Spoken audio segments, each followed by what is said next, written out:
Hi, welcome back to the Hour of Power and Cinderella Stories.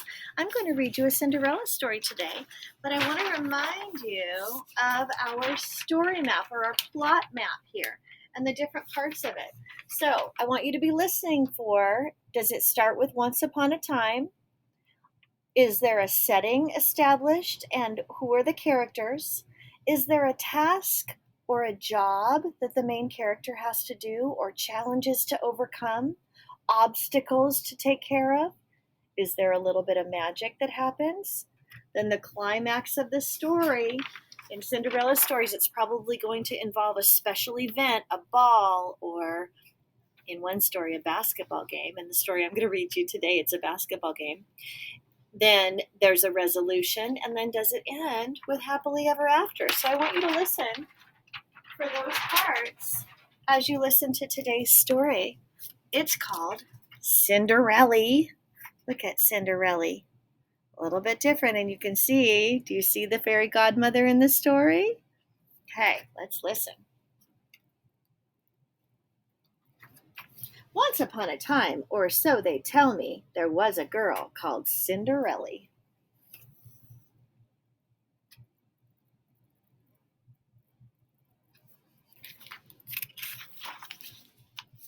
Elly was good, and she was pretty. She lived with her folks in New York City. So that's the setting. That girl was so good, it says right here. With Mom and Dad and Sue and Nellie, her sisters were mean to Cinderella. When school let out, they'd watch TV. They'd ask Cinderella to serve iced tea, or else they'd play a video game, but they never asked Elly to do the same. Okay, so she's got jobs to do or tasks to do. She has to serve and wait on them. She doesn't get to participate in the fun things that they do. Those are the obstacles that she has to overcome.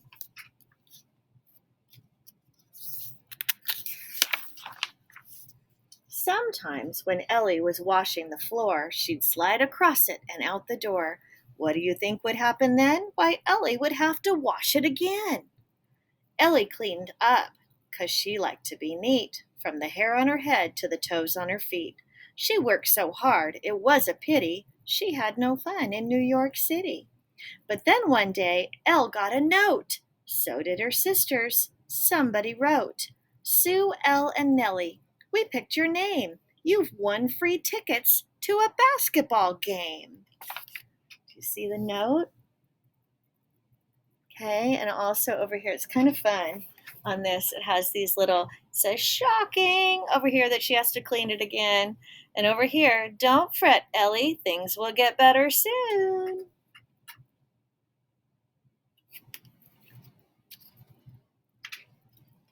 We accept with pleasure, said Sue and Nellie. And I do too, said Cinderella. Her sisters just looked at her and smiled. And then they said, You can't go, child. But I'm invited. It says so there. You're too young, Elly, and you've nothing to wear.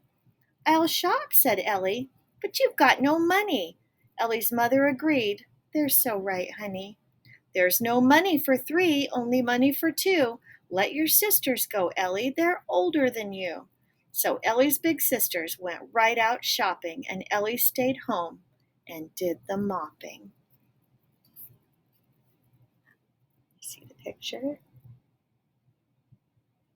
It says up here, maybe I was wrong. Poor Cinderella.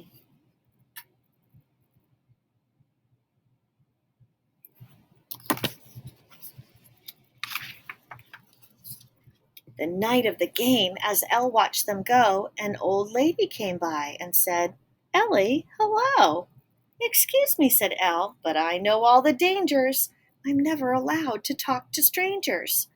I'm your godmother, Elly. Don't you recognize me? Last time I saw you, you were 2 or 3. I'm here because we have things to do. Keep your eyes on my cane. I have something for you.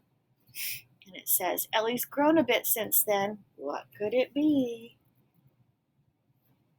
Do you recognize who this character is going to be?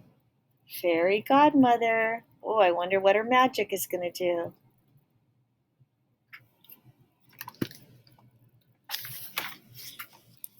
She waved her cane once. It squealed like a flute. Her clothes had turned into a basketball suit. And here's something else to go with your clothes. Glass sneakers, said Godma. You need 2 of those.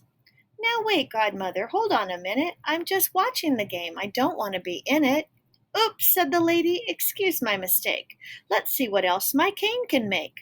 And poof, Elly wore a satiny shirt with a beautiful flowery red miniskirt. Elly was happy because she looked so fine.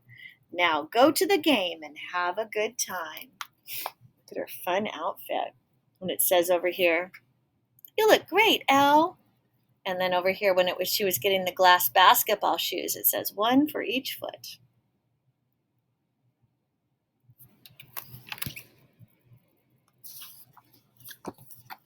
Thank you, dear Godma. I'm glad that you came. But how am I going to get to the game? That's an easy one, dear. I've got a plan. I'll send you off on this old garbage can. She waved her cane and then said kerplike. The garbage can became a bike. Elle got right on and almost fell off, 'cause riding a bike in glass sneakers is tough. You'll be fine, Elle. I know that is true. There's just one thing I ask of you. Be home by 10, or else, my dear, your pretty new clothes will disappear. And it says, look at that picture. Okay, and it says over here, oh, Godmother, please don't ride on garbage. People don't ride on garbage cans, do they? And down here it says, oh, no.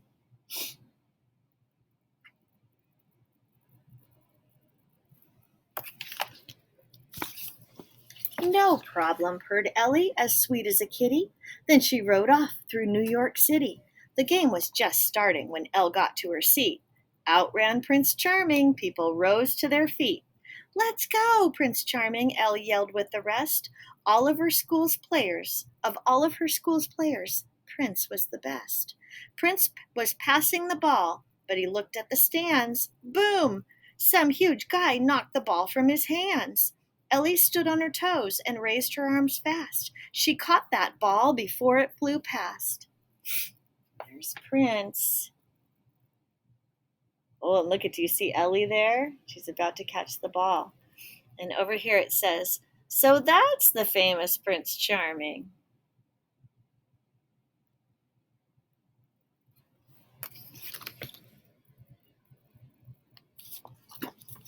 Hooray, yelled the crowd, except Sue and Nellie. The sisters just stared at Cinder Elly. Is that Elly? Asked Sue. No, that's a bad guess. She's older than Elly and much better dressed. Here's the ball, Elly shouted as she threw it up high. In the future, be careful. Thanks, miss, I'll try. Prince stared at Elly and said, glad to meet ya. After the game, let's go get some pizza. What's your name? He asked. I can't tell you, I fear, for Elle was afraid her sisters might hear. When the game ended, the other side clapped. They were good sports, even though they got zapped. Will you wait for me, please? Prince stopped at Elle's chair. I'll shower and change and blow dry my hair.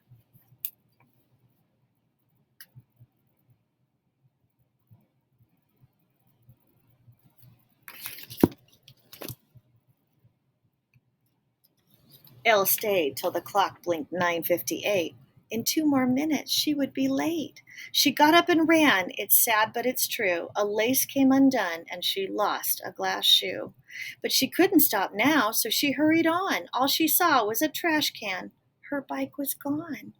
I was afraid this would happen. This little cartoon says, I was afraid this would happen. Elly waved at the can, and she said kerplike, but the can wouldn't change back into a bike. Then she looked at her clothes. Oh no, they're the same as the ones she was wearing before Godmother came. She waved at her clothes. Poof! They didn't change either. Where's Godma, she wondered, now that I need her?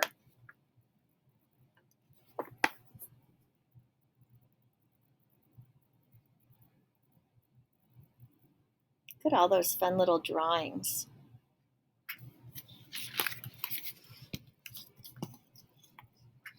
Meanwhile, Prince Charming, looking pretty cool, was busy signing photos for the fans at the school.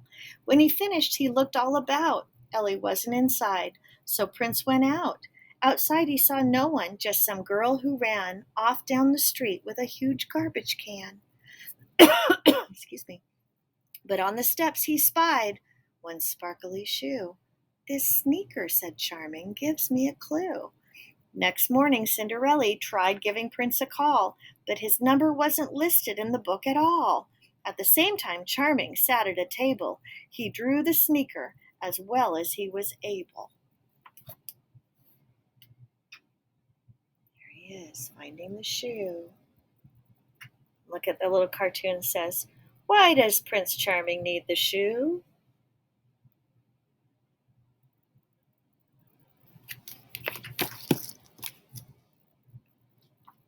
Beneath it he wrote for all to see, "If you lost this sneaker, please telephone me." Then he wrote his name and phone number too. He went to the copy shop to print a few.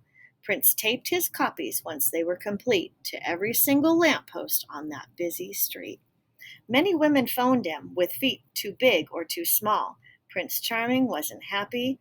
Won't the right one ever call? Hey gang, look out! Here's Sue, here's Nellie, with a poster to show to Cinder Elly. Let's call up Prince, said Sue and Nellie. That's not your shoe, said Cinder Elly.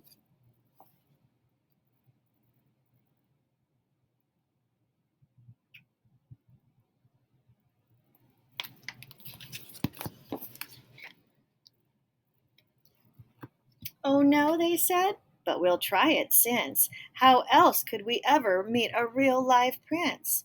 They phoned Prince Charming, and just as they planned, he dropped in to visit with sneaker in hand. Prince was surprised by Sue and Nellie. He said, "I don't remember either of you." Sue tried on the shoe and fell down flat. "Poor Sue," laughed Nell, "your foot's too flat." Next Nellie tried and went into a tizzy. The shoe was so tight it made her feel dizzy. Then Elly came out from where she'd been looking. Her sisters yelled, "Elly, go back to your cooking."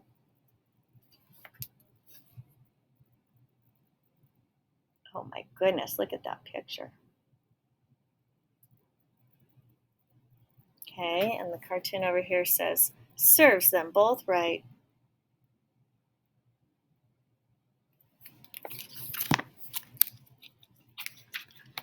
Cinder Elly sat down and put on her shoe.